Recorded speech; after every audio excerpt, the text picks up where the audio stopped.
Welcome to Alone in the Dark.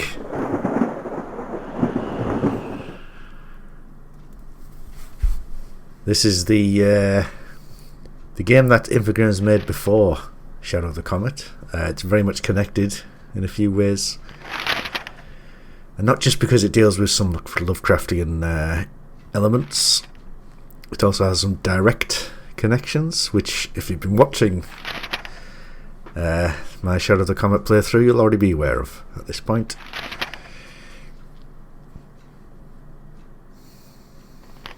Just thumbing through the credits here.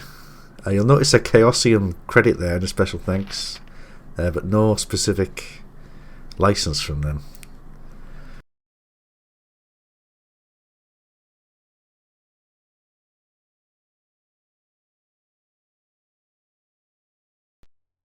The attorney's letter came as a deep shock to me.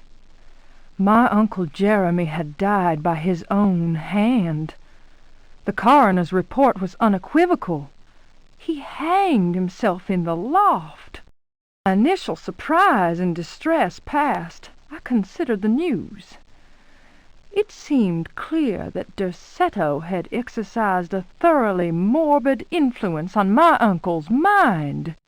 That creaking old mansion with its unusual tales, its secret library door, the ancient upstairs clock, all those occult books that my uncle could not resist reading in spite of his fragile nerves. Fate had pointed its finger. Derceto had trapped its prey. Mr. McCarthy, the family lawyer, suggested selling the old house. I immediately opposed the idea. My duty is clear. I must go to Derceto. I tremble at the thought of those dark corridors, those brooding portraits. Yet I am convinced that Uncle Jeremy left a note, a letter of some kind explaining his fateful decision. I remember his voice saying, "Look at the piano, Emily. Look harder. Maybe the secret drawer will yield up an explanation." I have the feeling things will not be so simple. Life is a mystery containing more mysteries. Jeremy taught me that much. Now is the time to confront the mysteries. Derceto is waiting for me. I pray that my fear is nothing more than the fruit of my imagination. Nothing will ever persuade me that my uncle was insane. But why did he, according to the police report, block the loft window with the old wardrobe?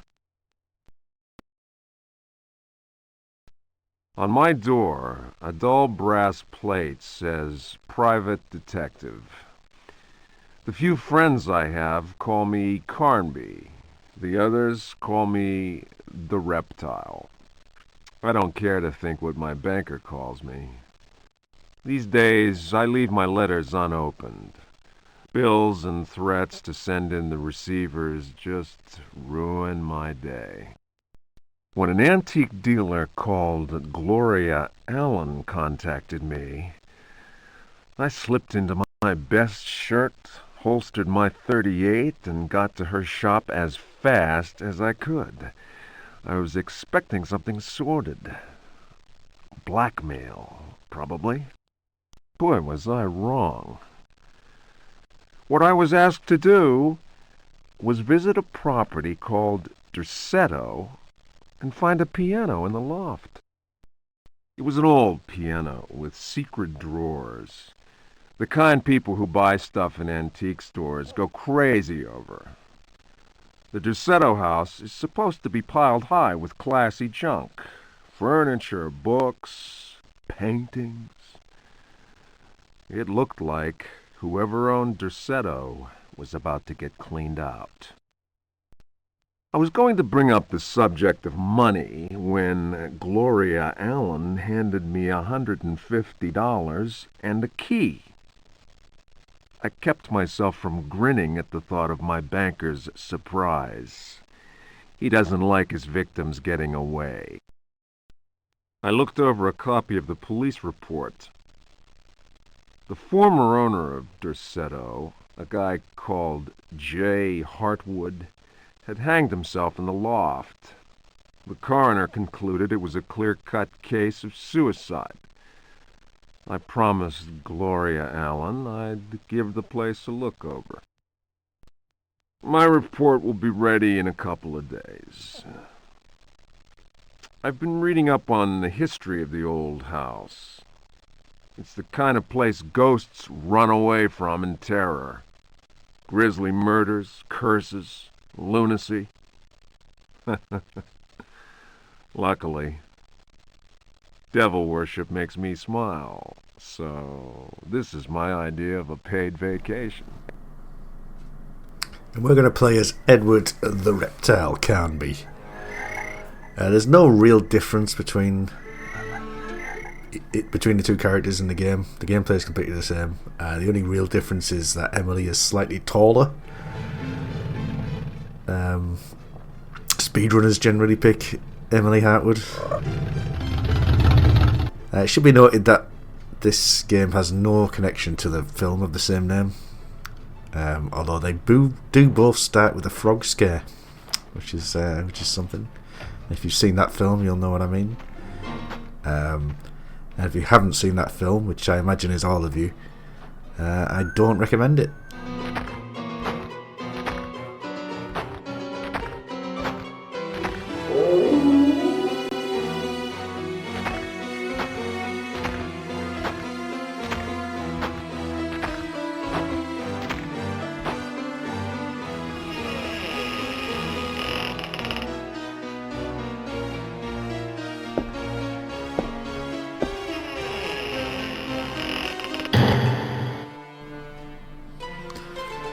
Of course, this level of real-time texture mapped 3D was very much cutting edge at the time. It was also, I believe, was the first 3D game to use skeletal animations for its 3D models, which is why it looks so smooth.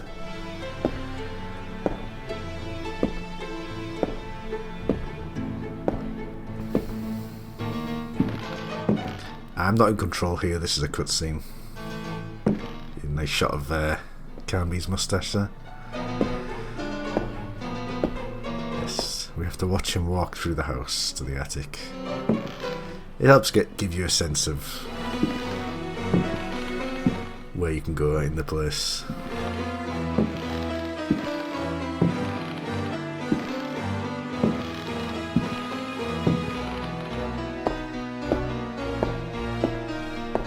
It's very much a classic haunted house situation. And here we go. Right, time to act on the hints we got in the intro. No time to waste. Straight to the piano to find the note.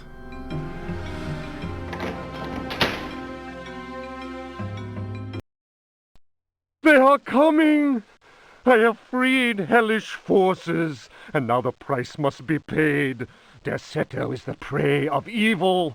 The sun has set. They will find my body, but will not have my soul. I can imagine the master's fury and the terror in the hearts of his slaves. I hear their footsteps. Some may understand what I have done. May God forgive me. Farewell, Jeremy Hartwood. Jeremy Hartwood. Yes, we now need to do what it says in the police report and push this wardrobe in front of the window. I'm not sure why the police moved it back, but there you go.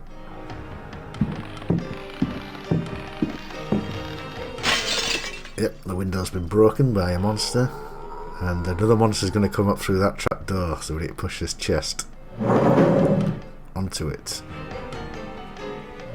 Now, we don't have to do this, we can fight these monsters if we want, but if you can avoid fighting, it's always for the best.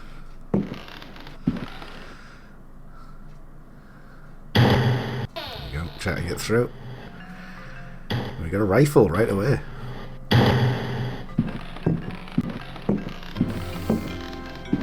And what's in the wardrobe that we moved?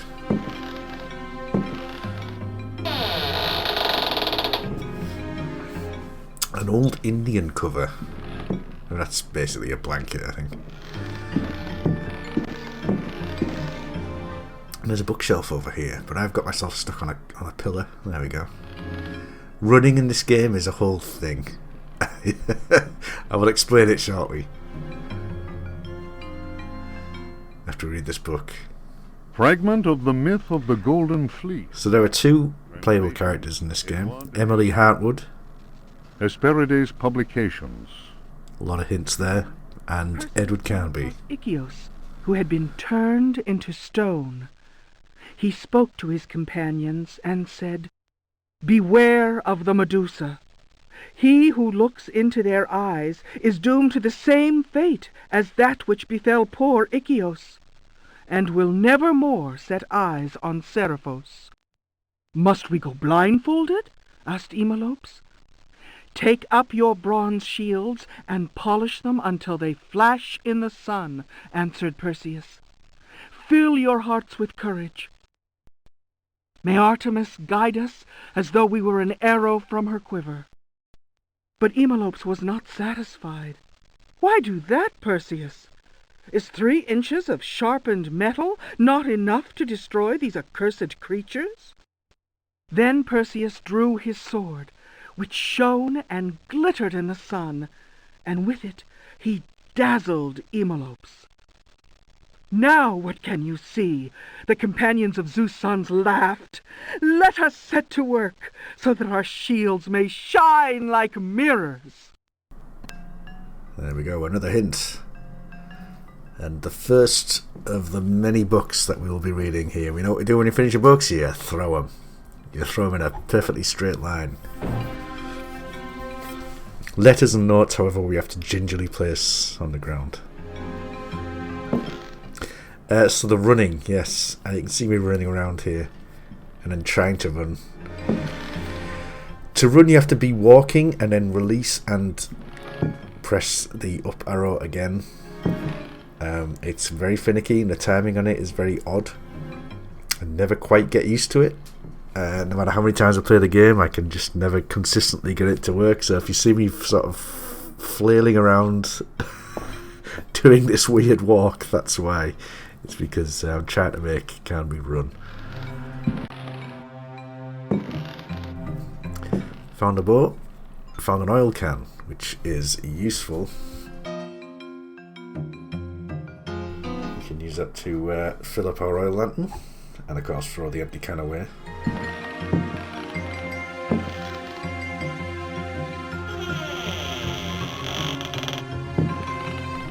If you step on that bit of crack on the floor, you will die. You will fall and die. I'm not going to show that. I'll show some deaths, but I won't show that one. I'll show some of the more interesting ones.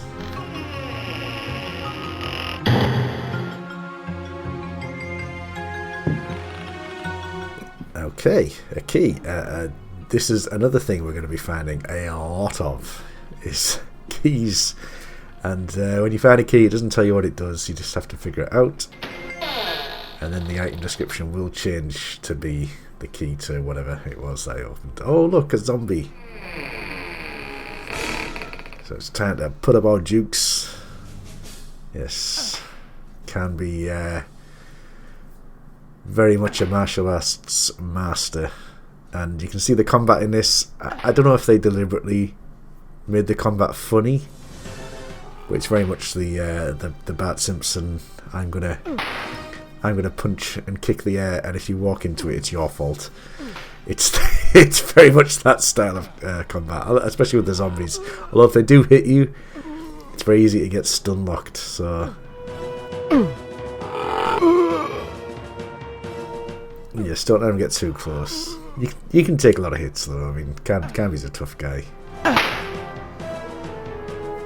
Yep, we kicked that zombie to death, or to double death, I guess. We found a cavalry saber in that chest, which which is a very useful item for us, or will be later. A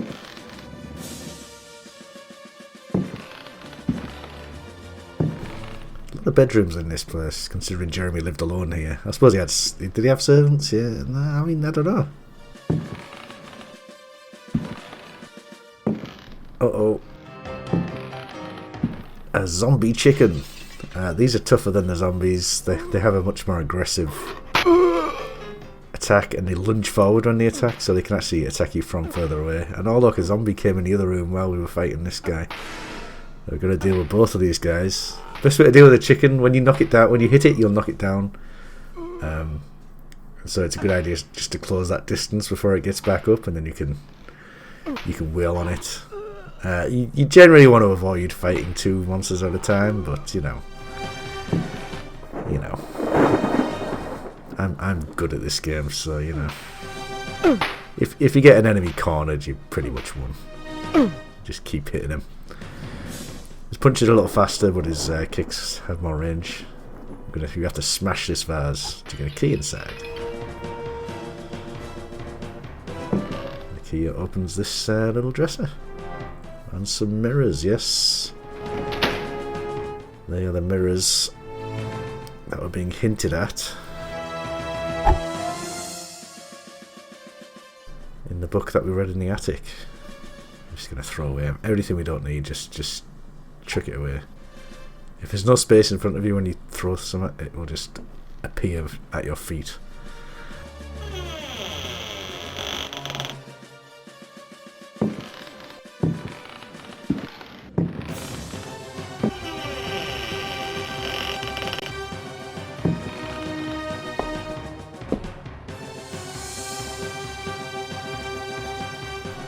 Like a nice bathroom. A first aid case. And what's inside a first aid case? Booze! Yes, Jeremy keeps his monogrammed flasks of booze inside his first aid cases. I think that's a bad sign. Of course, Canby immediately downs it and throws the empty empty flask and empty first aid case away. You don't have any maximum health in this, so drinking booze raises your health. So every time you find booze, you should just immediately drink it. There's no reason to hold on to your healing items in this game.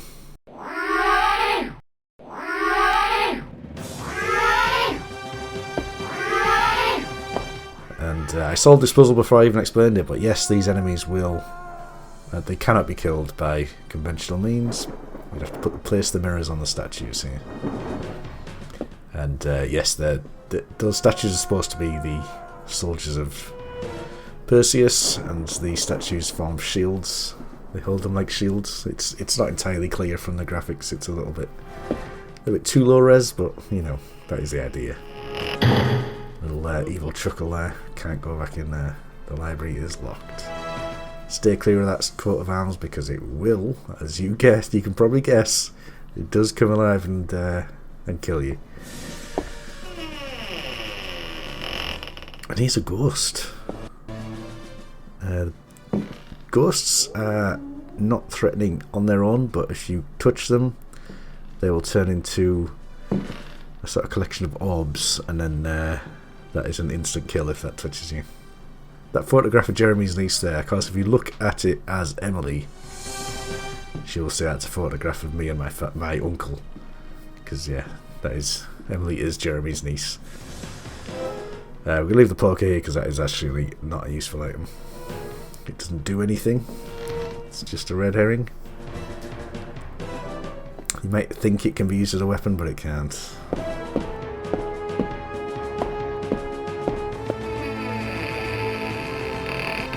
Well, we really are just opening doors at the moment. We're going to have a zombie chicken jump in here. But I'm going to have the rifle ready. If I can get off the corner of the bed there.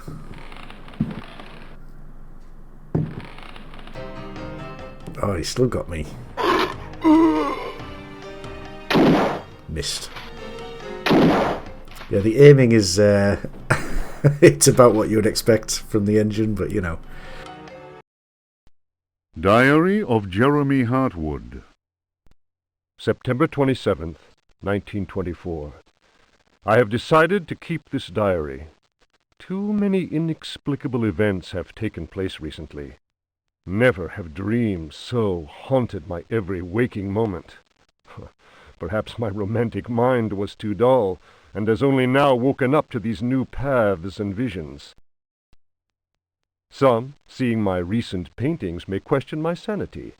I can only ask them, what is sanity?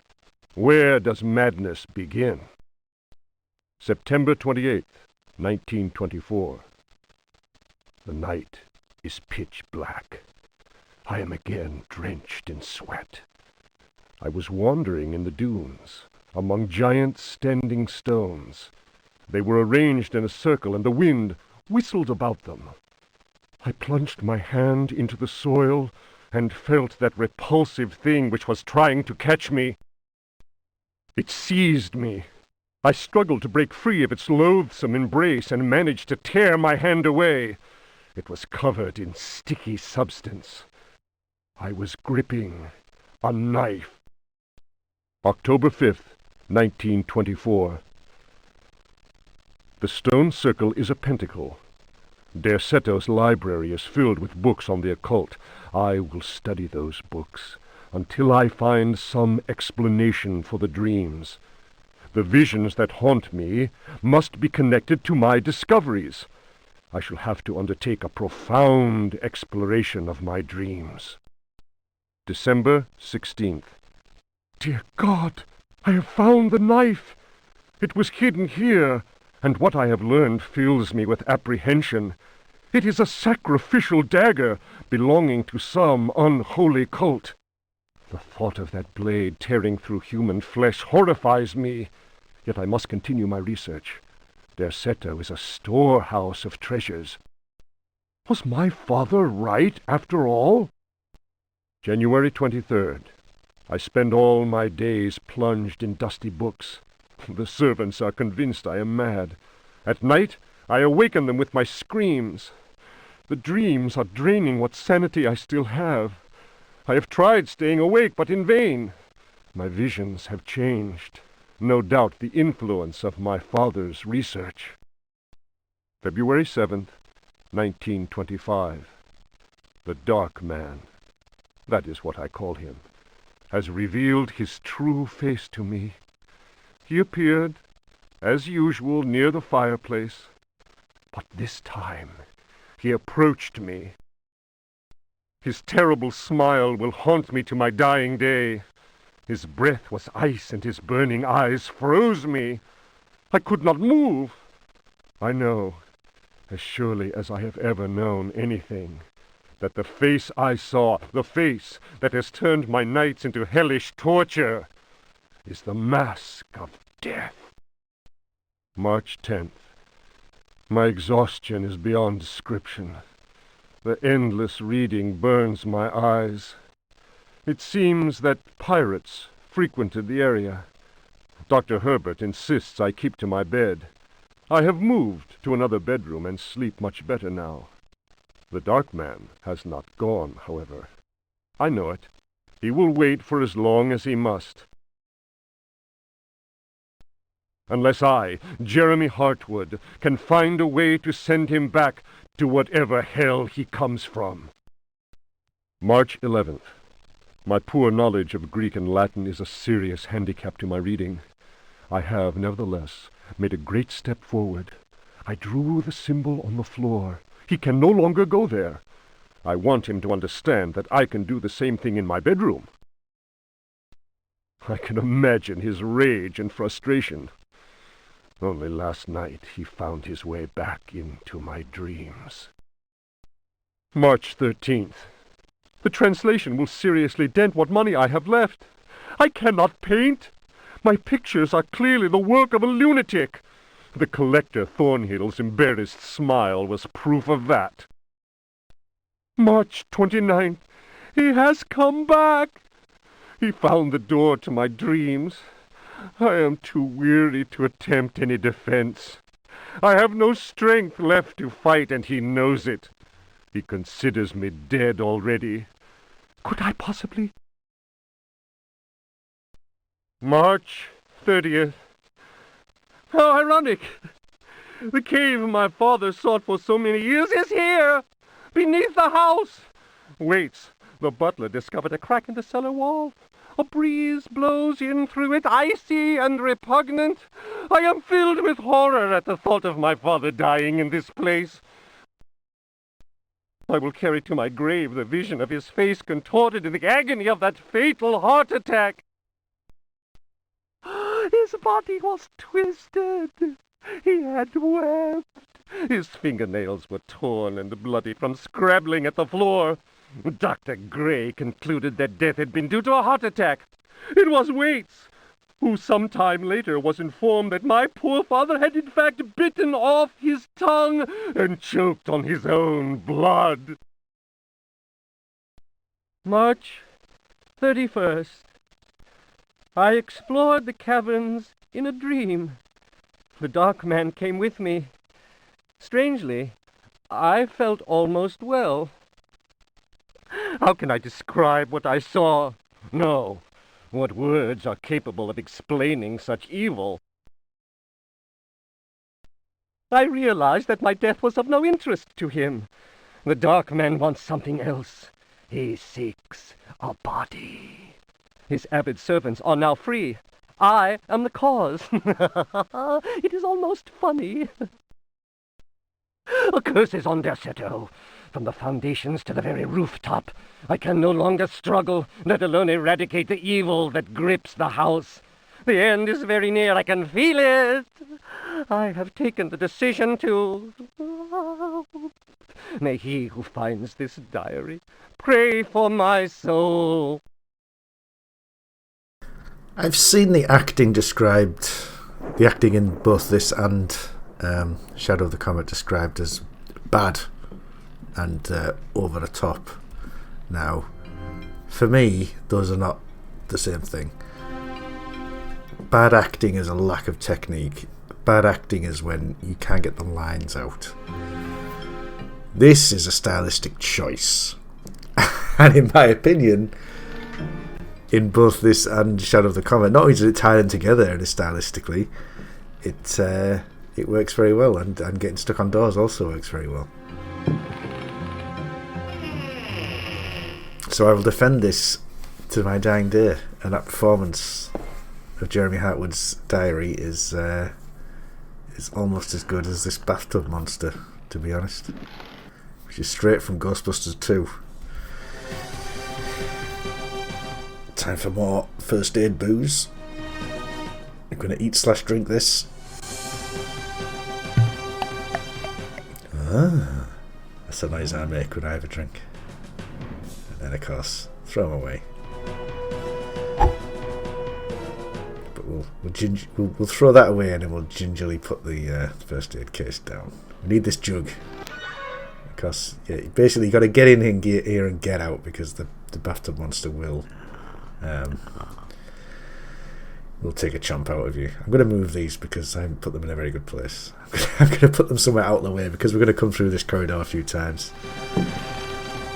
And I don't really want to keep dealing with it. Now that sound you just heard is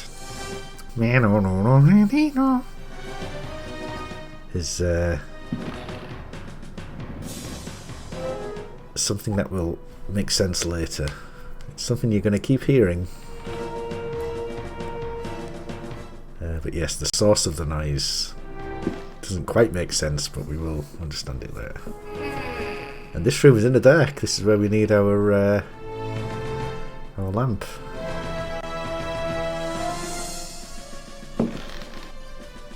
Apparently the original idea was to have the whole house be in the dark, and you were sort of forced to use the lamp everywhere and manage it like this, put it down when you wanted to explore stuff, and always be looking for oil and matches to keep it lit.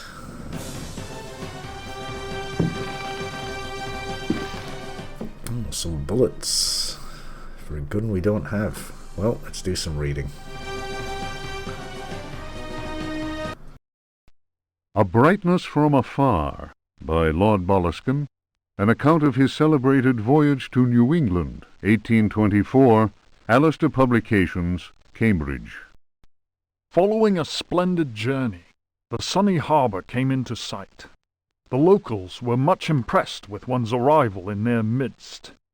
One had time to sketch several of them and notice signs of degeneracy. Some children showed one their queer hands that would inspire uneasiness. Upon the promise of a few coins, a child is undertaken to reveal to one a most prodigious phenomenon of a natural order. One admits to being skeptical as to the prodigiousness of the marvel, whatever it may be. Indeed, one suspects it to be little more than an evening stroll to some charming wooden hut situated in the forest hereabouts. One will none the less go, for it is always well to submit to such local enthusiasms. One admits to being somewhat flabbergasted. The Milky Way shone like the fires of the apocalypse from the inky celestial vault. Certain distant stars, normally invisible to the naked eye, were clearly visible, glittering indeed with a strange intensity. The heavy clouds that had settled above the village had no hold over that place. It would be pointless to offer here the names of the constellations one perceived in utter clarity.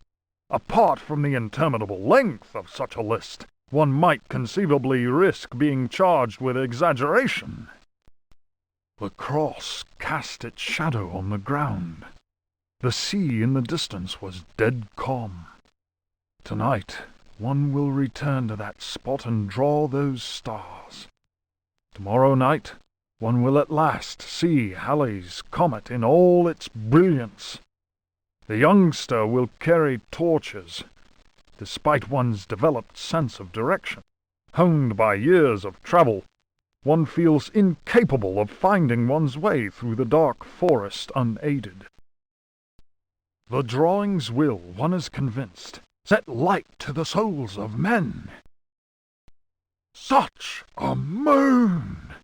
One lost count of the craters, so sharply was their definition. Loath as one is to seem excessive in one's appraisal, one cannot but feel that the forest clearing is indeed a place outside the common laws of time and space. Surely it is not an hallucination. How strange to consider that idle conversation, some research in the British Museum, and a voyage to this backward village should culminate in so astounding a discovery.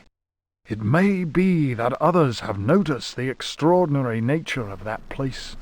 How else could one explain the presence of that cross? Yes, the memoir of Lord Boleskine, which if you've been watching the Shadow of the Comet playthrough, you will have already heard. And of course we know that the children with the webbed hands, who showed him their webbed hands, that was the Hambleton boys, Wilbur and Curtis. And Curtis was the child who carried the torches for Boleskine when he went out to see the stars. So there you go. And such a moon! It's kind of Scouse and Scottish at the same time. So this corridor is a death corridor. These paintings will kill you if you run past them. Yes. The guy at the top end will throw tomahawks at you, and the guy at the other end will shoot arrows. The painting. And this is what happens when you die. You get dragged down to the secret tunnels beneath Deseto. But to what end? And for what purpose? We are laid upon this stone altar.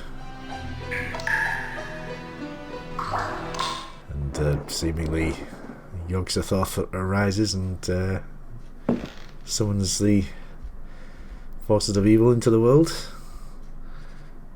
So what we have to do is cover this painting with an old Indian cover. We can go halfway down the corridor now. These paintings are by Jeremy Harwood, which we know Dr. Cobble is a fan. of Jeremy Hartwood, so there you go. These were done later than that, though. Obviously, that was 1910. That was an early portrait, so these are later pictures. And here's the library. And in the library, we're going to meet a friend. There he is, the Lurk, the vagabond. The vagabond, a servant of Shub-Niggurath. This door is not locked from this side, so we can get through here now. And obviously, what do you find in a library? Books. So let's run around avoiding the vagabond. Oh, a mechanism to trigger, and a very obvious 3D rendered secret door in the pre-rendered 2D background.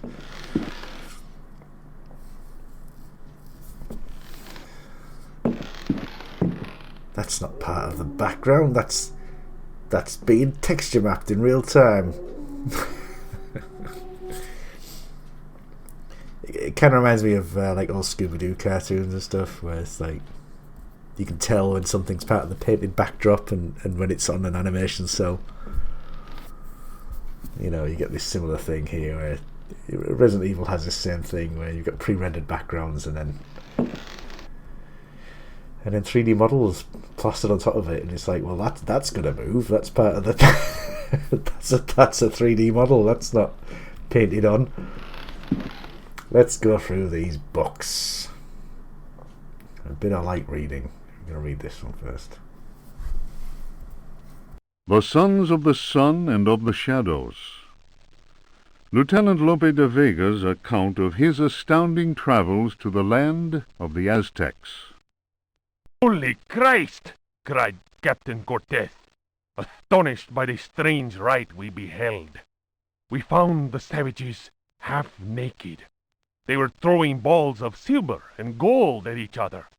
They laughed as if demented, clearly maddened by some heathen drug. And yet, should one of them fail to catch the ball thrown in his direction, the poor devil was seized and dragged off to be sacrificed in their temple. As we discovered, this frightful game was a ritual most holy to them, and symbolized the movement of the heavenly bodies. The dropping of a ball foretold a catastrophe. That is what the Aztecs believed in their godless ignorance. Their countless deities could only be appeased through endless human sacrifices. The victim's heart, which was still beating, lay in the hand of the murderous priest. The interior of the temple was surprisingly cool. The weight of our armor, our exhaustion, even the burden of our suffering, they were all banished by a sense of awe that the crudely magnificent altar instilled. In the tomb-like silence, a deep voice chanted an incantation. The majestic statue of the water goddess, Chalchihuitlicue, seemed to throb with vitality. This massive stone, draped in a golden cloak and studded with precious stones, was coming to life before our very eyes. Horror of horrors! The granite eyes of the statue, empty of life only moments before, were now injected with blood. We staggered back in amazement. Dom Jose was taken by a fit of convulsions. He tried to raise up his crucifix, as if to ward off an attack by demons. The heathen priest laughed cruelly. The statue's mouth cracked open in a deathly grin, bearing teeth sharpened to dagger points. Captain Cortez cried, "Attack!" But it was no use. We were glued to the spot. First, we were unable to move. Our armor seemed to be bolted to the temple floor. Our legs weakened, and we collapsed in a thunder of steel. Only Cortez had the presence of mind to unsheath his dagger. He hurled it at the cackling priest. 4 inches of the finest Toledo steel buried itself in the heathen's face. his blood spurted, splashing the now lifeless idol. We picked ourselves up with difficulty. Never will I forget that terrible moment. My companions, naturally enough, told tales of devilish enchantments cast upon our armor. Whatever the truth of that, I could not deny that the supreme god of the fourth universe had treated us as mere playthings. I am convinced that a terrible energy is yet contained within that heathen statue. A power strong enough to change a proud conquistador into a helpless puppet. Drawing of Chalchihuitlicue by Dom Jose de la Sierra, done before the destruction of the Aztec temple of Tenochtitlan.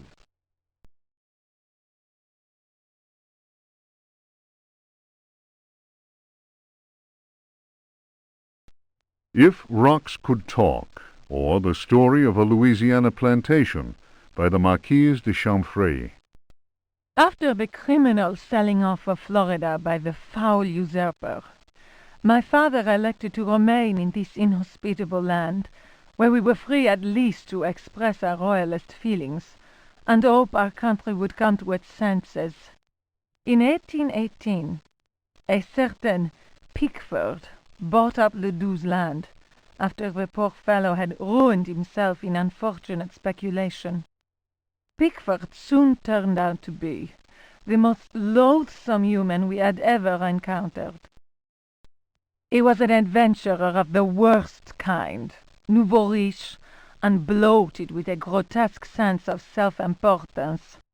First came the incessant army of men with shovels, digging into the mountain of earth that was to fill in the surrounding swamp. The undertaking was quite stupendous.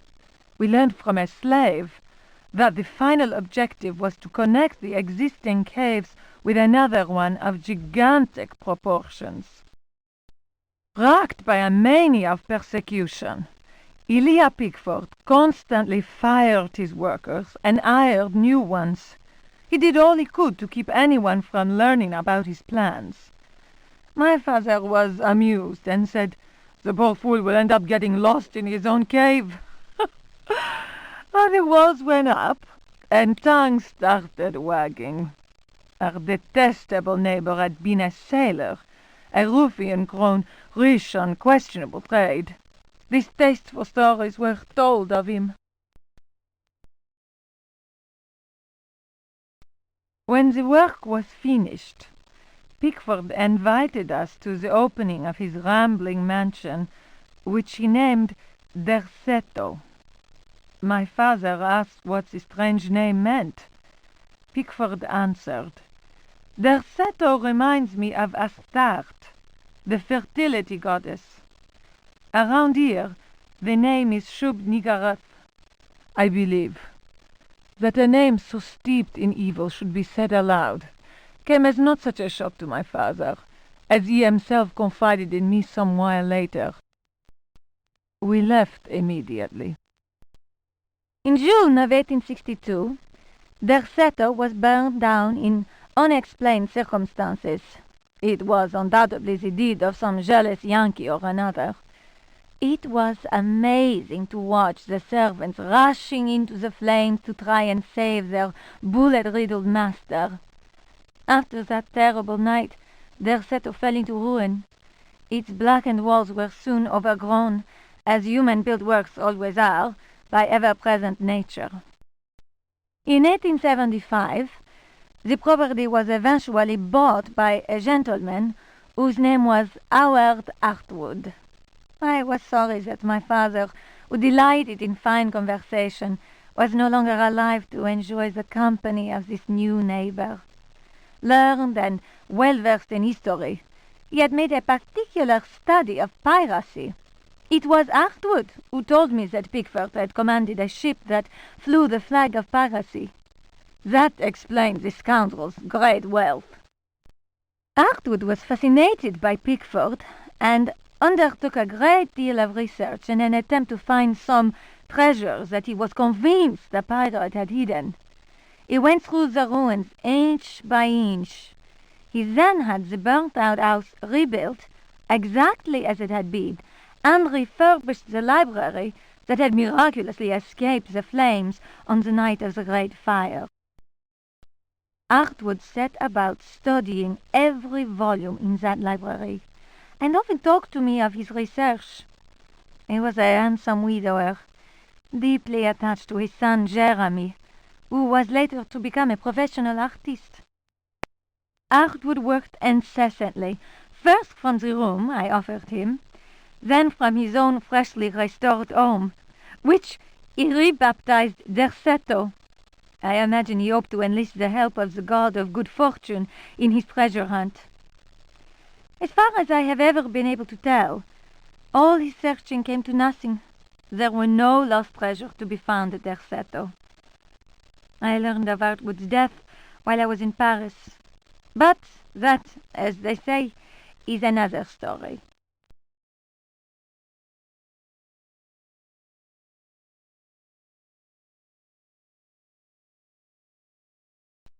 Fragments of the Book of Abdul. In the antique city of dead Relia, Cthulhu dreams and waits.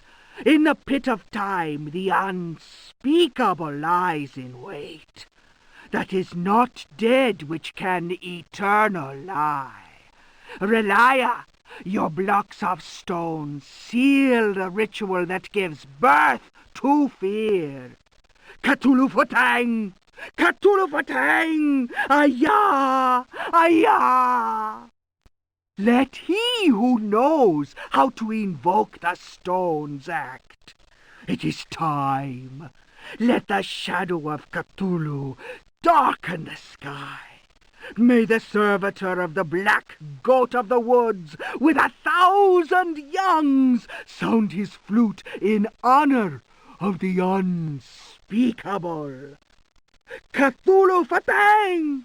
Cthulhu Fatang! Ayah! Ayah!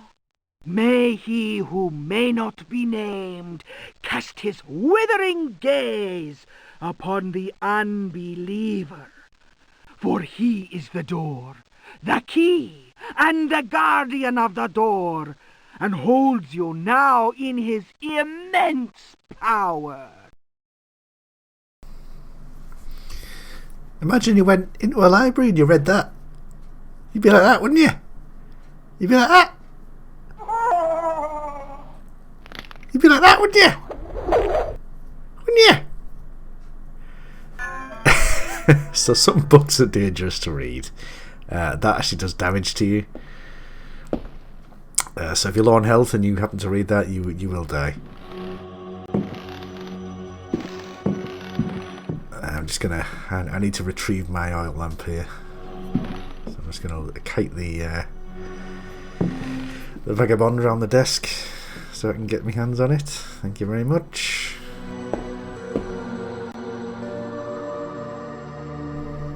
And what do we do with books when we're finished with them? We throw them away.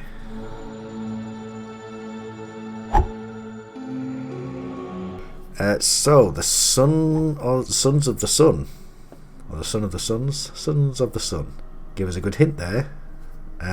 This very heavy statuette that we have is actually a likeness of Chalchihuitlicue, the water goddess. Try that again, Canby. Good throw, but you know. Which can destroy the armour of the conquistadors. And there you go. We get a sword for that. We don't need that anymore.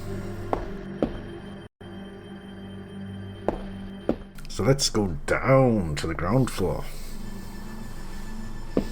Now you're probably wondering, can we not just leave? Can we not just, walk out the front door how we came in? Let's find out. Let's see what happens if we try to leave. Oh no.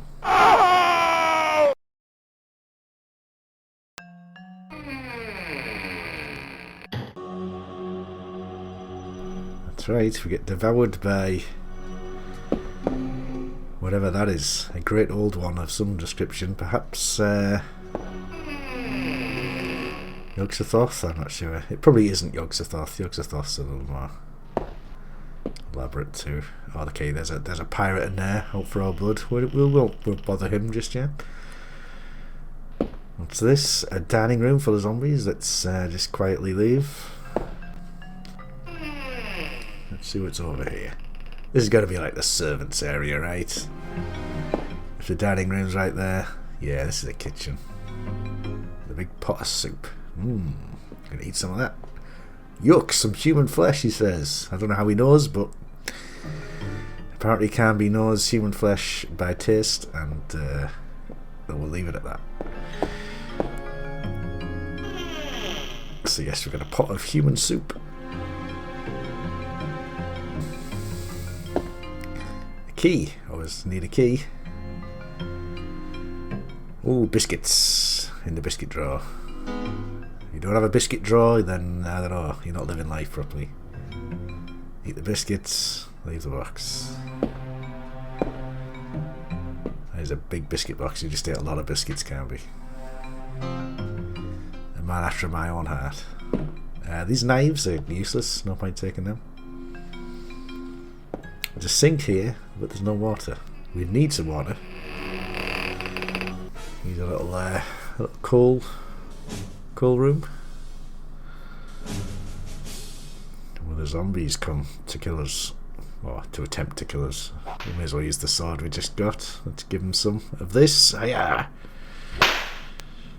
Give them a little bit of this. Now about a bit of that. Hiya! And that was it. 3 hits. Oh, here's some water. So yes, we need to put some water in our jug. The jug that we evaded the bathtub monster to get to. A box of shoes in a coal pile. Is that a reference to Sleuth, the Anthony Shaffer play? I'm not sure. Probably not, because there's a revolver inside the shoebox and not shoes.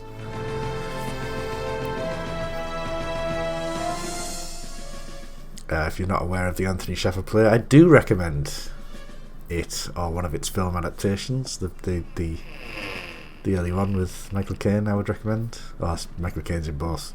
The early one with Michael Caine and Laurence Olivier, I would recommend.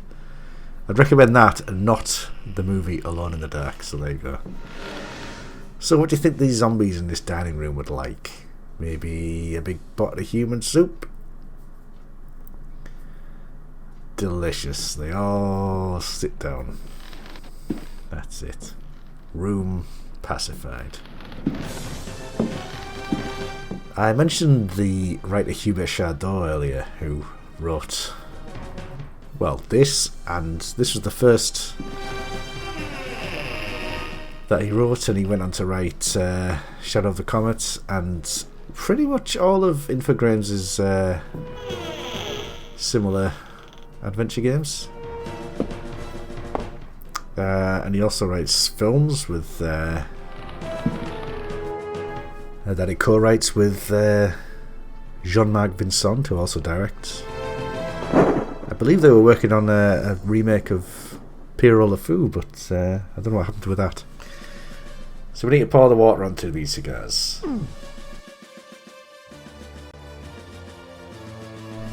Found a record and a book. We love a book. Memories by Alistair Boleskine. Printed in London, A. Machin, editor, 1833. It was during a conversation with G that one first heard of the New England fishing village of I. The area was apparently the ideal place from which to witness unusual phenomena in space. The quality of the air, along with the conjunction of several favorable factors, made one impatient to get started. Having gleaned what information one could from the British Museum, one set off with all haste. One's work on space and comets in particular had met with a warm response, and one thought it judicious to include several original sketches of the phenomenon, sketches which one felt were sure to arouse a great deal of keen interest in the scientific circles of 1834. one refers naturally to the passage of Halley's Comet. Editor's note: Lord Boleskin's memoirs end at this point. Who knows what extraordinary contributions he might still have made had he not succumbed during his visit to New England to dementia, followed by an early death in St. Andrew's Hospital. Who knows indeed. Well, we know that, we don't know who G is, but we know that the fishing village of I is Ilsmouth, obviously.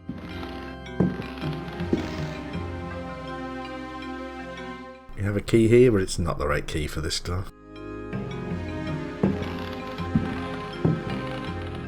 You can see the pirates eyeing us up from the other room. He won't leave that room.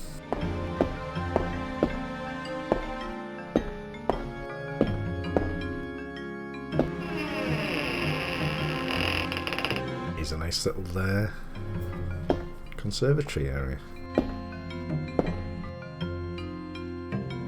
That's a statue of Artemis, and these are her arrows, and these are her spiders. Remember the spiders of Artemis? Of course you do.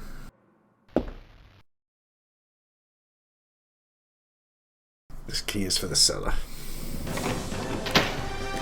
So let's head down there. Those spiders also will not leave the room. Most enemies don't leave rooms. Zombies do, and I think zombie chickens do as well, but we don't see many of them. Just gonna shed some of these unneeded items here.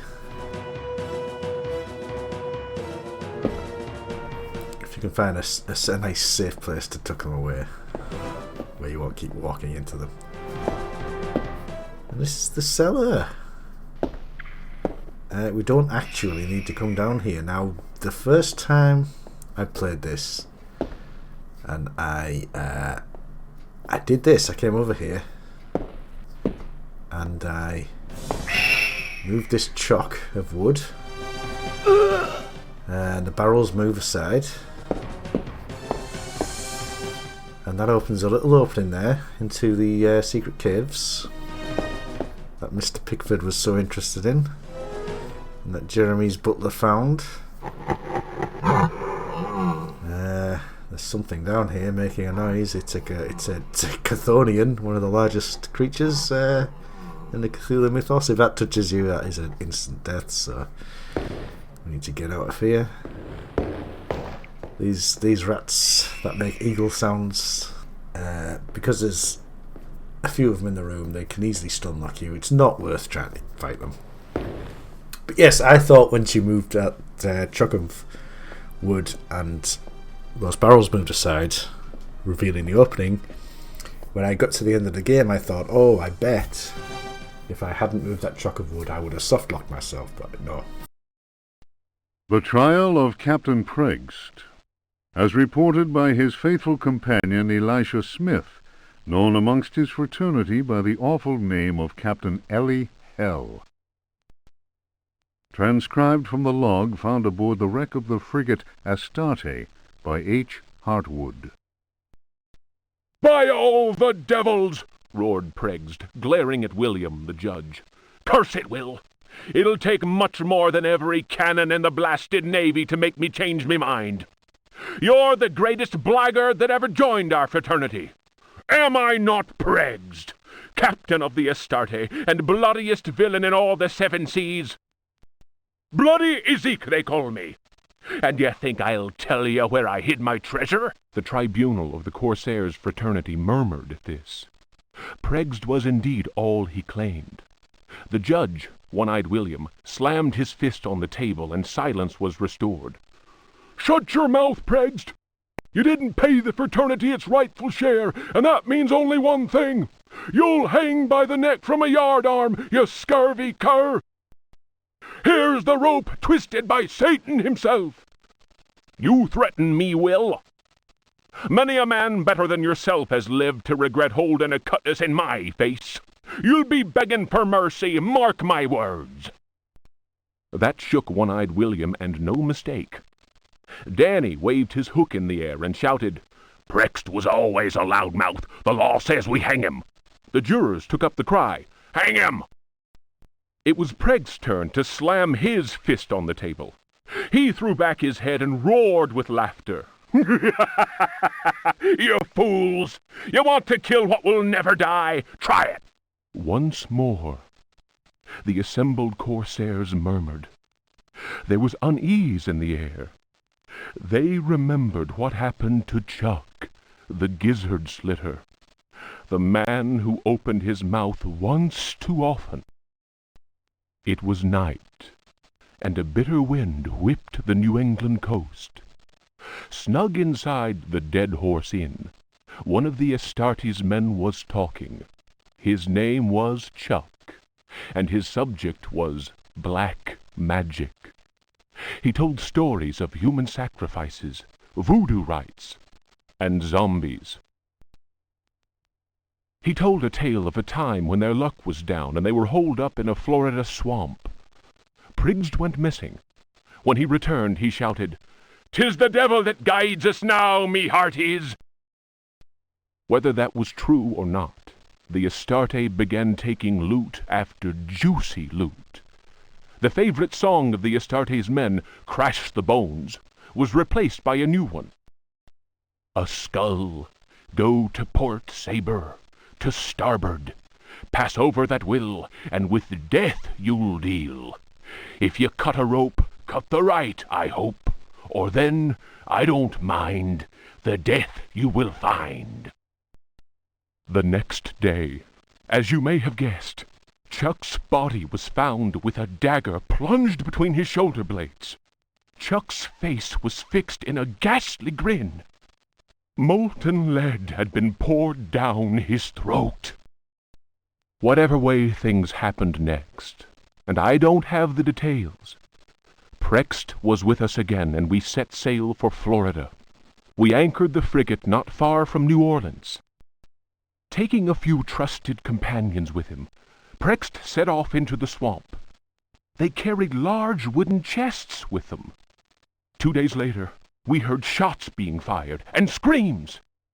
Prext arrived soon after that and claimed they'd been attacked by alligators. He alone managed to escape with his life. He went on to say that the time had come to share out the spoils of our many loots. I was given command of the Astarte, while Prext handed 3 chests over to the crew. The chests were full of gold and precious gemstones. The rum flowed that night, and the stars shone bright. All at once I noticed a tall man dressed in black. Prext introduced him to me. "Here's a hearty mate. You can call him Keith. Many a tale he could tell." Prext laughed loudly and held up a roll of parchment. "And his hideout, none better." The parchment fell to the ground, partly unrolling. I noticed what seemed to be a map of underground tunnels, a veritable maze of caverns. Prext continued, "I'm giving up the pirate's life. The Astarte's in your hands now, my lad. She's a fine ship, and my reputation goes with her. Should any man call me coward, then break his head for me. I'm leaving you only because I found a treasure more precious than the purest of gold." Keith spoke to him then. "It is midnight. They are ready, and we must go." The stranger turned his cold eyes on me and said in a soft, chilling voice, "Sometimes Prext talks too much. Forget what he just said, and maybe you'll live." The fellow's words froze the marrow in my bones, and it was all I could do to mumble, "I'll not breathe a word." The canoe slid away into the night. Their torches disappeared in the distance of the swamp. My snoring companions didn't hear the insidious rhythm of far-off drums. So the pirate captain Ezekiel Prext was the first to settle here. And we of course know that Pickford, the slave owner, used to be a pirate. We didn't mean to put those bullets down. Put them back in. Used to be a pirate. Yes, let's put this big truck of wood down. Look at the size of that.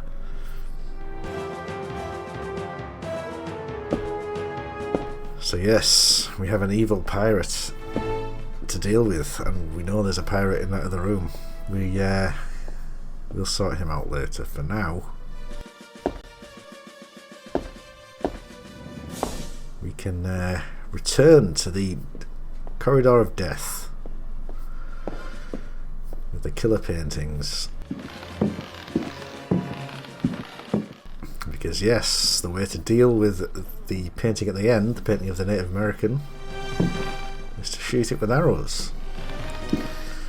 We found a bow right at the start of the game. You don't want to get too close here. And now we've found 3 arrows on the statue of Artemis. We can shoot them. You get 3 chances. Let's see if we can do it in one. We did, but we'll just fire off the other 2, and we'll leave the bow on the ground. We won't be needing that anymore.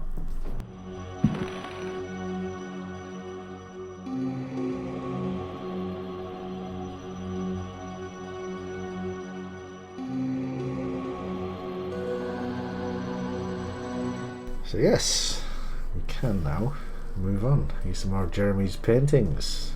I wonder if he painted these killer paintings. I imagine not. A book. Oh, it's a fake book. Interesting. And here's a clock with a suspicious crack behind it. Push that aside. See what's in here.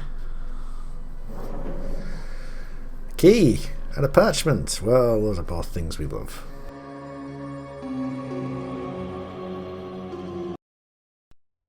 The Creatures of Night by Hubertus the Bald.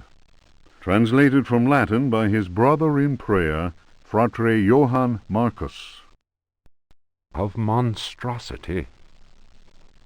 You who read me know that night engenders monsters, and that night creatures exist. The accursed book of Abdul al-Hazred is clear on this matter. That is not dead which can eternal lie. Unhappy he who knows that book. Unhappy he whose eyes alight upon that foulest of texts. Unhappy he who implores the standing stones, for he will free the powers of darkness. Of the pit. Stagnant waters are like the memory of men. Beneath the surface calm, clawed beasts await, and are known to initiates as the deep ones. Awaiting his prey, the deep one seizes him and drags him down to the abyss, where Dagon, the cruel god, swims and reveres him whose name may not be pronounced. Of libraries. Unhappy he who frees the prowler. Unhappy he who meets the prowler erring among the books. He generates the vagabond that comes from other spheres. He believes the vagabond does not exist. He will feel the embrace of death, for in the eyes of the vagabond, books are no more than dreams, stone no more than wind. The vagabond knows how to take the breath of the reckless. Of strife. He who speaks does not know, and believes he is able to kill the creatures of the night. Folly. Evil is conjured up by science and secrecy. He who prowls among books will perish by the blade. He who flies in the dark caverns will scream in fear. He who swims in the depths will evaporate. But he who believes he knows, knows nothing. He who knows says nothing. Of death. There are domains more terrible than death. That is not dead which can eternal lie. Each creature is conjured up and is not dead, but returns to the origins. A monster, a science. Steel kills the vagabond who never dies. Translator's note. Here ends the manuscript of Hubertus, who died in the library of the convent of Teruella in the year of our Lord 1666. Requiescat in pace. A lot of information there. But he who prowls amongst books will perish by the blade. That's perhaps the most important.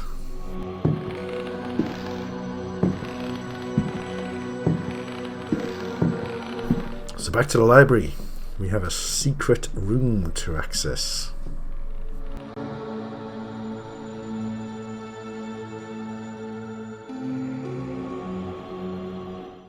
There's our old pal, Mr. Vagabond.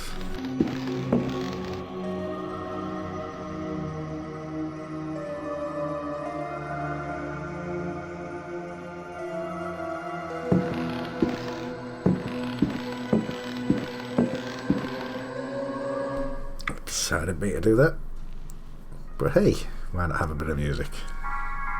Yes, put the false book here, and the door opens, and there's the mark that Jeremy mentioned in his diary that prevents the Dark Man from entering here.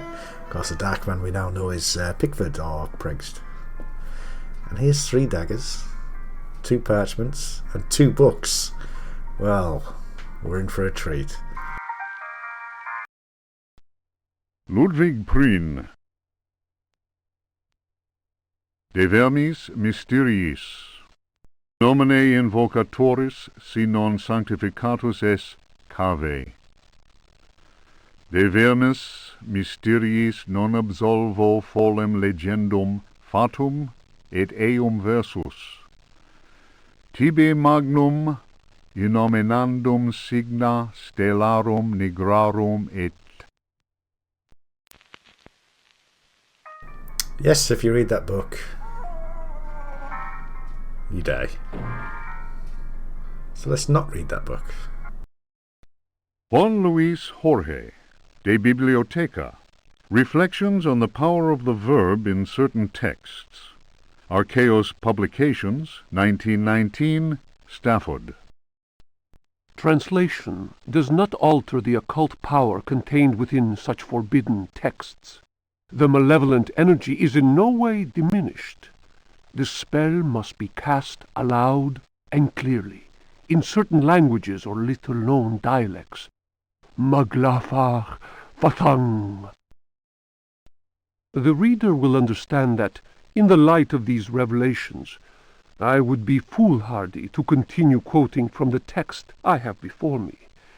If spoken aloud in its entirety, it would surely awaken powerful and malignant forces. I will go further and say that simple reading of some of the more technical passages describing specific practices is in itself a perilous exercise. The ill-prepared reader can easily fall prey to attacks of demented hysteria, not unlike those described in cases of individuals said to be possessed by evil spirits. I recommend the study made by Zempf, Urbain, Grandier, and Loudon, and the reports made by the Reverend Richard Price concerning a number of astonishing, to say the least, exorcisms carried out in a parish near Providence. Given what I have written, we must be grateful to the librarians of the British Museum, who have never allowed consultation of the work of Al-Azif's startling work, the infamous Necronomicon. Copies of that work do exist, in spite of the zeal of book-burning inquisitors. For proof, We need look no further than the British Museum, of course, and the sealed archives of the Miskatonic University in Arkham.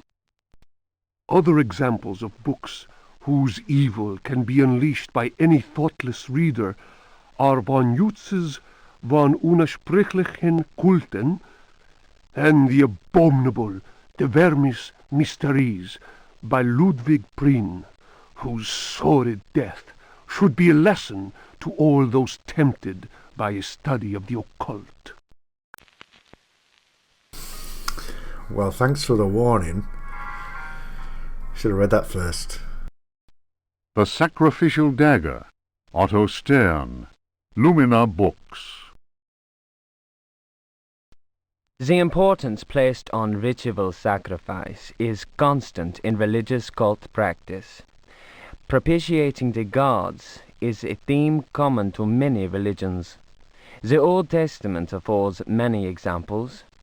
Primitive polytheistic belief systems integrate sacrifice in their rituals as part of the recurrent process of reaffirmation and, naturally enough, group cohesion.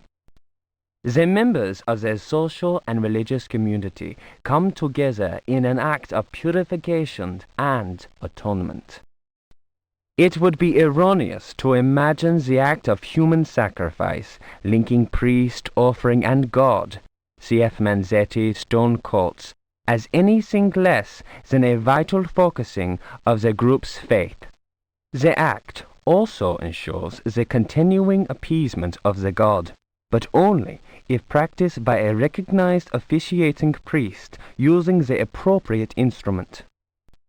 Studies made concerning primitive religious groups bear witness to the central role of sacrifice in living ritual. My own work in the field of ethnopsychology brought me into contact with a sorcerer living in the region of Arkham. He introduced me to the rite of steel, linked to a ceremony known as adoring the black goat of the woods with 1,000 youngs. The god being adored is known as the vagabond. Here, the dagger's role, which allows the life breath to pass from one dimension to another, is essential. The vagabond is a frightening figure, being able to move where he wants and to kill those who have displeased the goat god, for whom he acts as a go-between. The goat is clearly a fertility god. The priest, having spoken the invocation, must choose the appropriate dagger for the sacrifice. The knife with a sinusoidal blade that must be dipped 7 times, on night when the moon is full, in water that has been distilled 100 times, will be laid aside, since it would send the vagabond back into his own dimension. See illustration. The priest will rather choose the dagger with a curved blade. That is more appropriate for slitting of the lamb's throat. This act transfigures the sorcerer priest and plunges the assembled worshippers into a divine trance. Very interesting.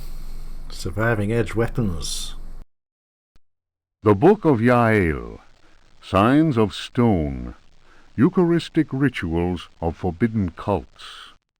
Texts collated by Monsignor Vacher, legate in the Curia of the Vatican.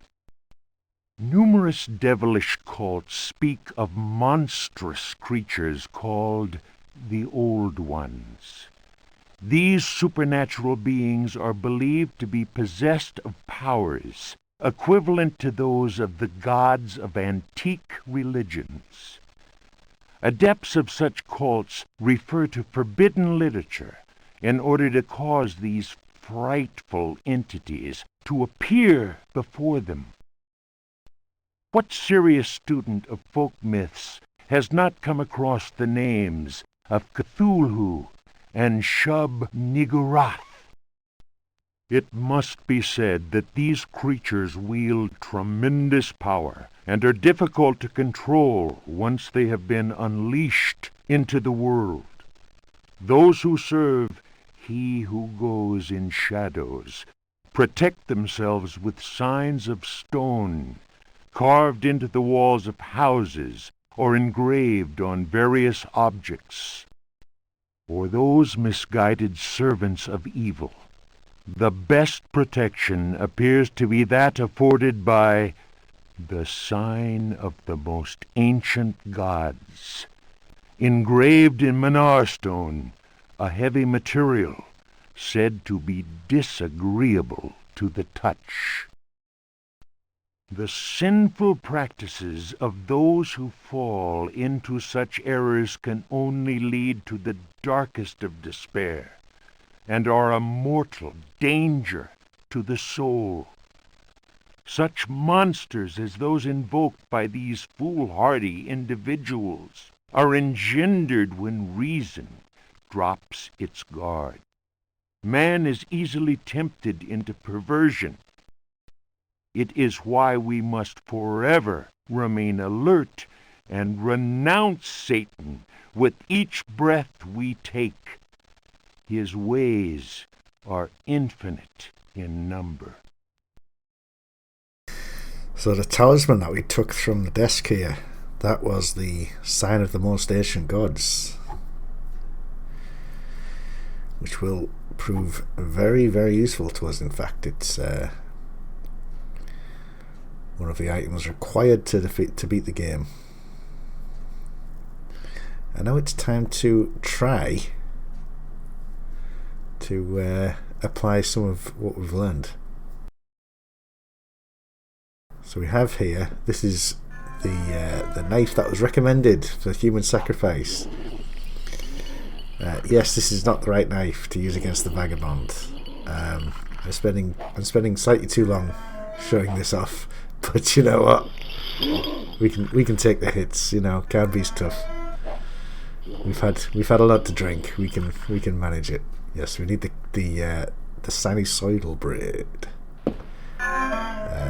which I've always heard referred to as a flame blade. And yes, that sends the vagabond back to his own dimension.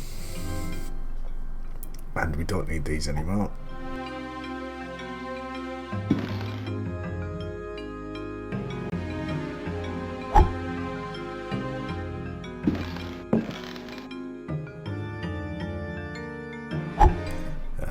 Good throwing, Canby. Hold on.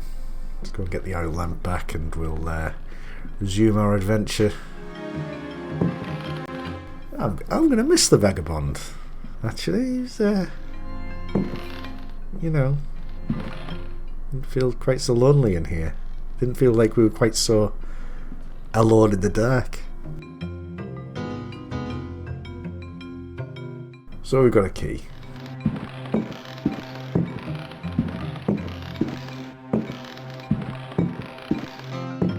It's time to... I'm going the long way around here. I'm not sure why. But why? You know, it doesn't matter. Soak in the atmosphere.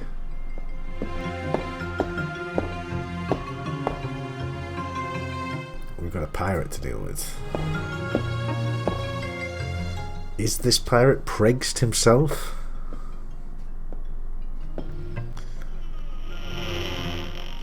Just reopen the dining room door here. Again, I'm going the long way around, but I just wanted to see that shot of him again in the distance waiting for us. And here he comes. We need to sword fight him. I forgot to show it, but if you try and shoot him, he backflips out the way of the bullets like Keanu Reeves. He's fast and he will just flail his arms around and lunge forward. It's hard to do damage to him until you can really get close. The best thing to do is just keep him on the defensive until he gets backed up into a corner. He's got all the correct pirate stuff. He's got a eye patch. He's got a wooden leg. He's got a hook for a hand, and he's dead. That can't have been Pregst. But he did drop a key. And did we see a book over here behind these canvases? Yes, indeed. We love a book. Daemonia Particularis, Signs and Rituals by Heinrich Cassel, Ring Publications. The ritual of invocation demands that the officiant be pure. We have already described the complex operations to be followed in order to call those that sleep in superior dimensions. We shall, for the present, limit ourselves to the sign of mutual recognition used amongst their number by adepts of the cult of the Old Ones. The sign also serves as protection when in the presence of a servant of evil. The sign resembles a blessing, save that the first and little fingers are both folded beneath the thumb, whilst the second and third fingers are held up.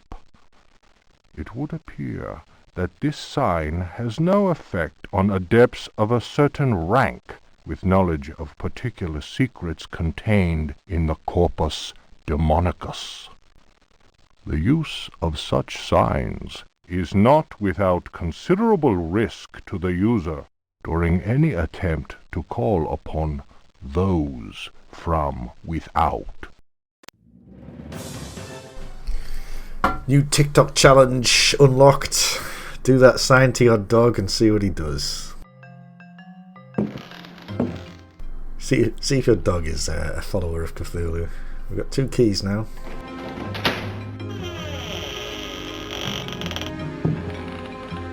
Here we are. 3 ghost couples in the dance hall. That's what this is. No, they don't like the Blue Danube. That's a shame. I like the Blue Danube.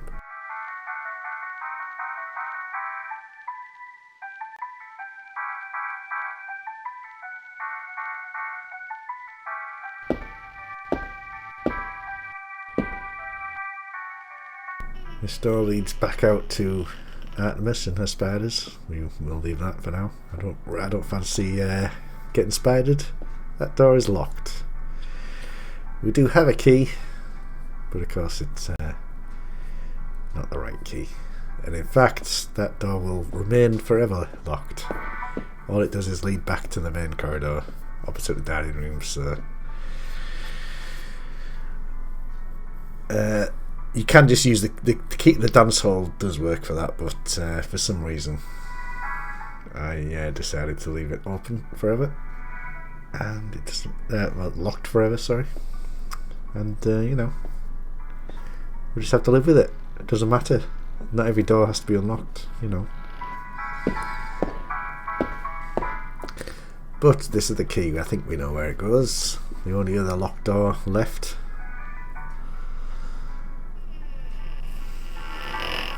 We're so close to the end of the game. Look at this desk. That is a 3D object, if ever I saw one. That is texture mapped. Another record and a book. A book. This is one of the best books actually as well. Can't look at this painting sadly. We can't search the 3D desk either. And there's nothing in this little dressing table. The Tale of Captain J.W. Norton of the Army of the Union. 1862. The South was in collapse. Louisiana was open to us.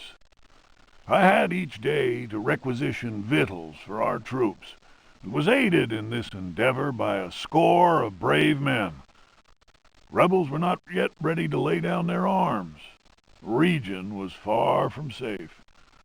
I headed further and further west, and questioned many freed slaves. From them, I learned of a plantation on the coast.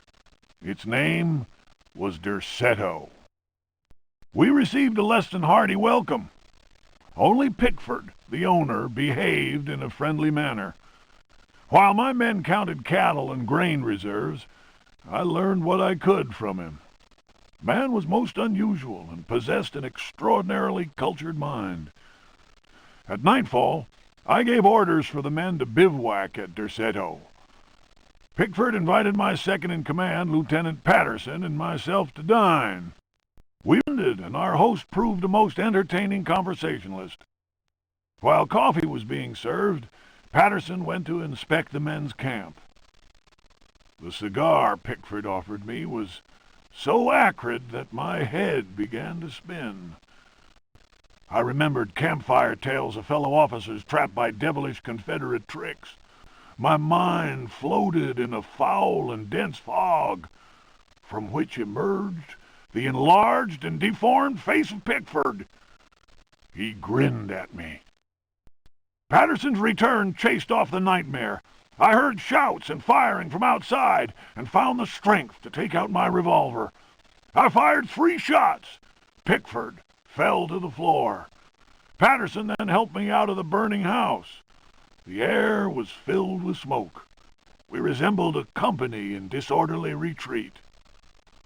I saw slaves leaping into the flames of that inferno. They were trying to save Pickford's life. So, just to recap, Pregst, the pirate captain, met with Keith, I don't know who Keith is. We never know who Keith is.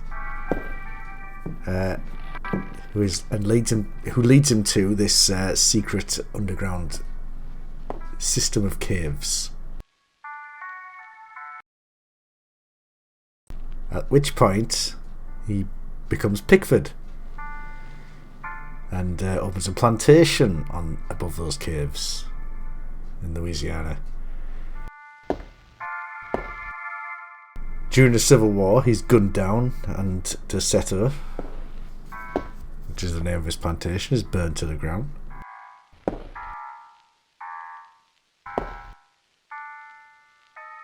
Howard Hartwood then buys the land, rebuilds the mansion exactly as it was, and falls into the under the gaze of the Dark Man, who is, of course, Pickford. His son Jeremy, inheriting the land, also falls under the same fate and leads to his suicide. And that leads us to today. The only question we have left is, who is Keith? Who is Keith? He's the, perhaps he is Keith Ulu. I said Keith Ulu. No? Well, or perhaps he is Jonas Hamilton, or Narakamus. Yeah, could well be. Could well be.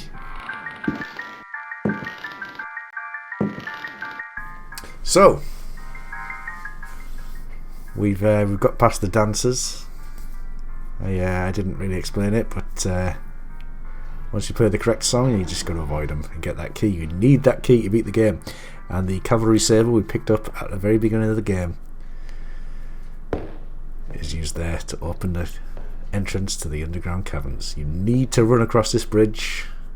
If you walk, you will die. And here we are. We are underground. We are close to the heart of darkness here. I'm going to arm myself. Well, bullets won't help us against the Chthonian. We can only run away. Oh, missed. Got him. Dead. It's easy to miss, you know. Don't worry about it too much. You get plenty of ammo, really. There's not that many monsters to kill in this game. I like the sound the Chthonian makes. He's having a great time.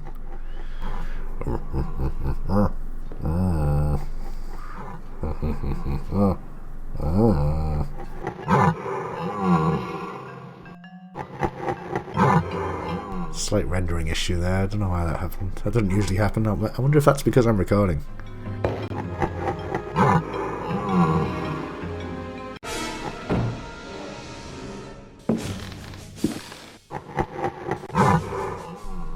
And we have a new action now. Jump. That's right. We can now jump in Alone in the Dark.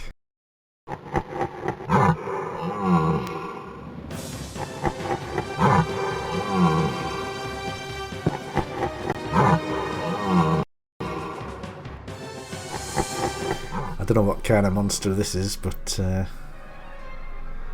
it's time to get our sword out. It's like a giant wolf cockroach. It's got like a dog's face and an insect's body. You get a good hit on it, it'll flip over and you can just wail on him. Hack him to pieces. He's done.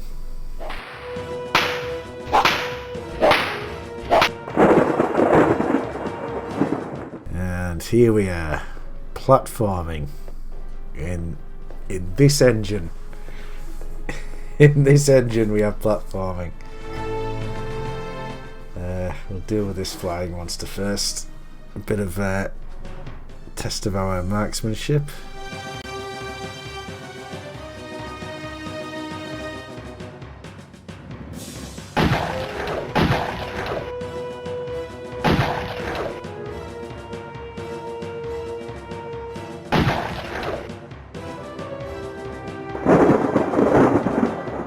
Jump. Wahoo! Wahaha! Yee-hee-hee! Mamma mia! Yeah, it's just exactly like Mario. I like how it looks like I should have fallen off there, but you know, it's fine. It's fine. It's more forgiving than you think it might be.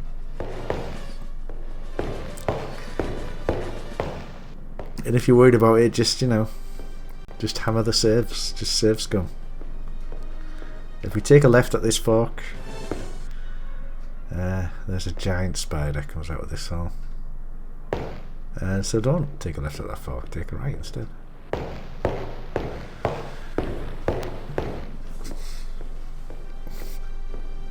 Now, the account about Preg's trial mentions a hint for this particular room, and you don't have to worry about it too much, honestly. It's like a saber go to port. No, skull go to starboard, saber go to port, I think, or the other way around. I forget. I'm not good with nautical terms. I was never in the Navy or anything like that.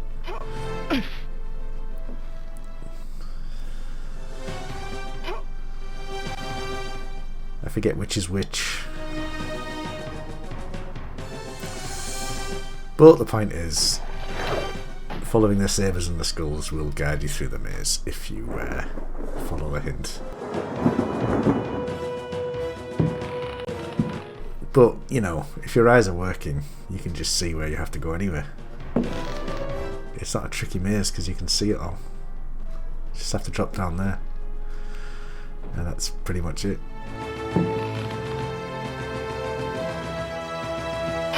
And then climb up here. You know. No problemo. The deep one didn't even get close to us.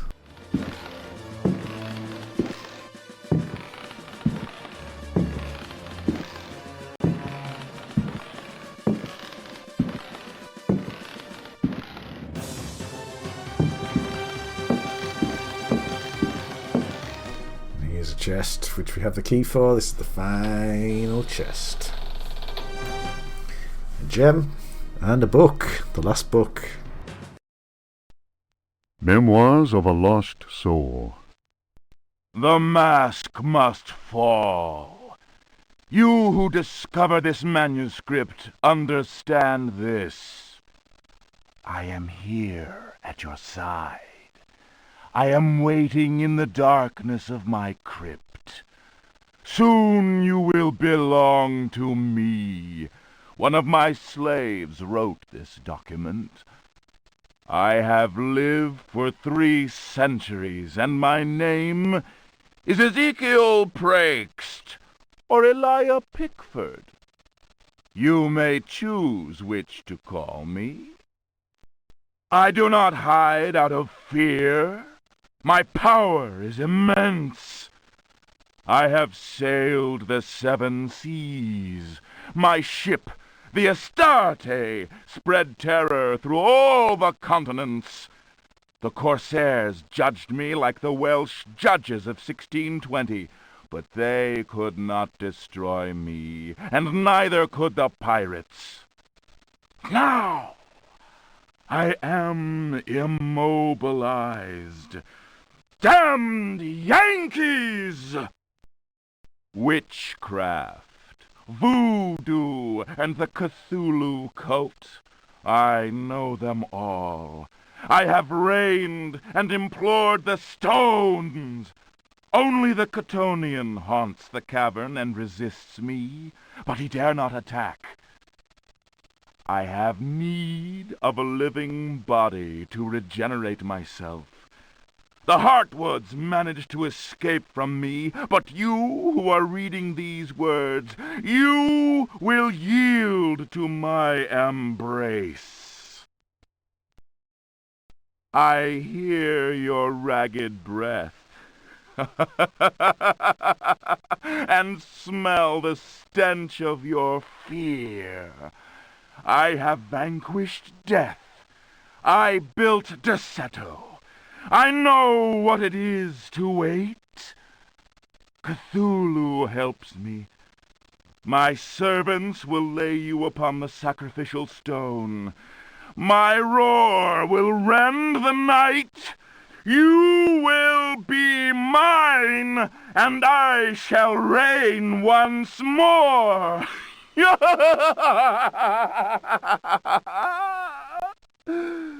Come to me. Damn Yankees! Incredible performance. Let's just push this rock aside and deal with this once and for all.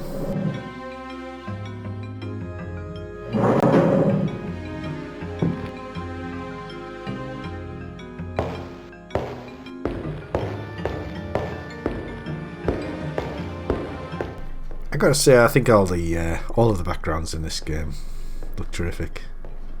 They're all clearly hand drawn. And here we have a maze. This is just kind of a time waste maze. You know, it's one of those artificial lengthening things. You have to run through the maze.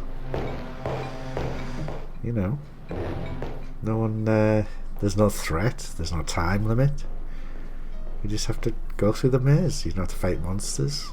Just go through the maze. And it doesn't take long. It's not a long maze. It's not a hard maze. You just go through the maze. It's a multi-screen maze. You just go through the maze.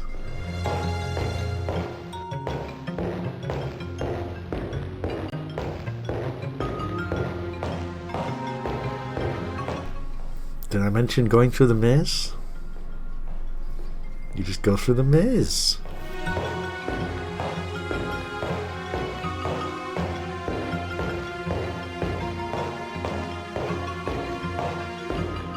Oh, dead end. Gotta go back through the maze. It's another screen. 3 screens to this maze. Gotta go through the maze. Yeah, there's dead ends. That's why it's a maze. And here we have the door.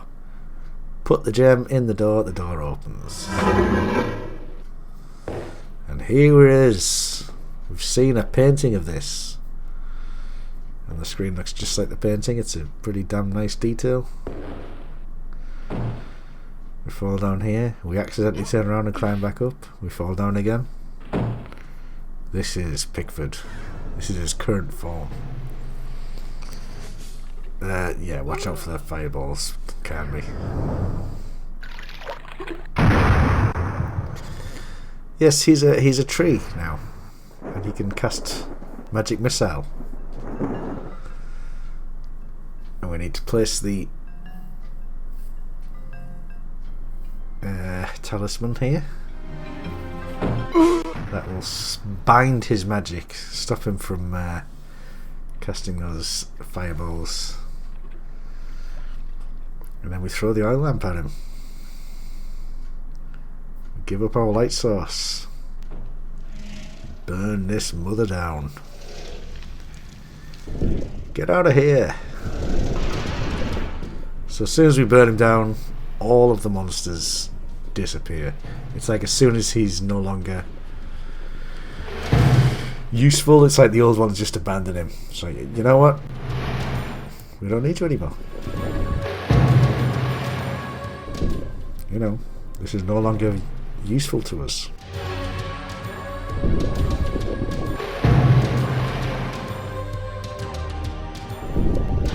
I'm being stupid here. You're supposed to use the hook like a key. Come on, Ian. Get your head together. Get your head in the game.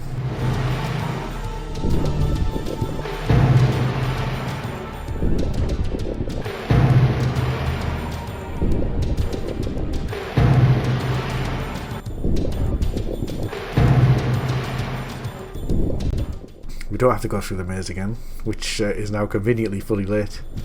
There's a door right here. Use the key, the hook on that as well.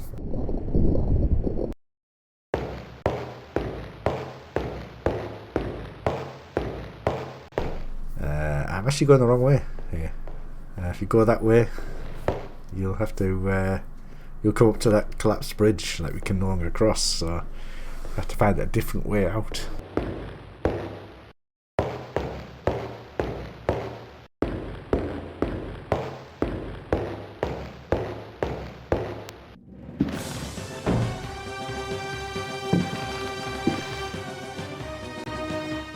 Because we step on this on the bit of floor that's 3D rendered, it's obviously going to fall down, isn't it? Not that there's any monsters left. It's just a minor inconvenience. I just don't want to get wet again, you know? Been wet once, that's enough.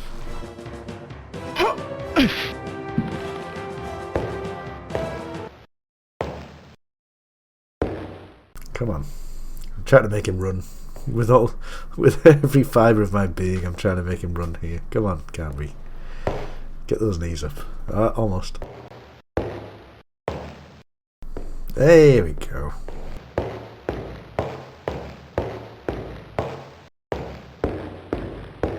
So we have to take the tunnel. Not this way. I'm going the wrong way. No, that is the right way, sorry. This is the way. Take the right of the fork, and it brings us back to here, which looks familiar, doesn't it? Back out to the mine cellar in Deseto. Even the rats have gone. So yes, I mentioned earlier that moving those barrels is not actually required. If you hadn't moved the barrels, they would just move now anyway. Presumably, they play tested it, and people got annoyed, and they decided to just make it so that it didn't matter if you'd moved the barrels or not. They would just move anyway, which is fine. I think I would have preferred it if the barrels didn't move, and if you went there, you died somehow, like if the Chthonian came back. I don't know. I think once you get rid of all the monsters and you can no longer die, maybe that's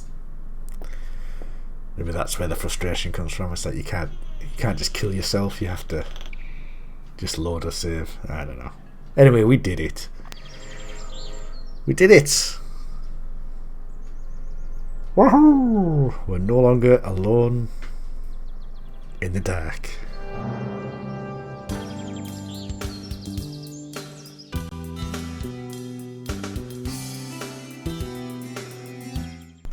Oh, how convenient.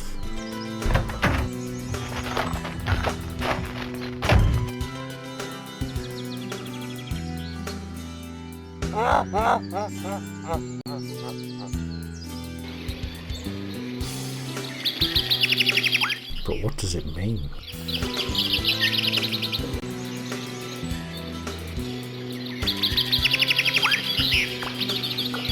Thanks for watching.